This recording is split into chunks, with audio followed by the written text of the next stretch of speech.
ወዳጅ ነው። ሰው ገንዘብ ወዳጅ ከሆነ ስልጣኑን የሚወድ ከሆነ ጨካኝ ነው የሚሆነው። ገንዘብ መውደድን ጨካኝ ያደርጋል። ስልጣን መውደድን ጨካኝ ያደርጋል። ሰው ገንዘብ ወዳጅ ሲሆን ቀምቶ ያመጣል፣ ገድሎ ገንዘብ ማግኘት ይፈልጋል ማለት ነው። ወጥቶ ወርዶ የሚያገኙት ገንዘብ ኃጢአት በደል አይደለም።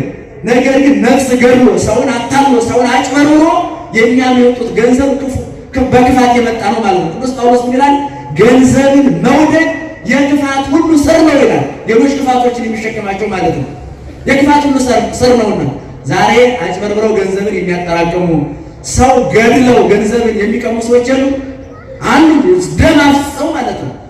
ገንዘብን መውደድ ክፉ የሚያስተኛው እኮ ይሄ ነው ማለት ነው።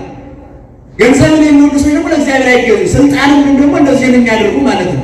ስለዚህ አሁን ሄሮድስ መንግስቱን ማደላደል የፈለገው በምን ነው ሲባል በሕፃናት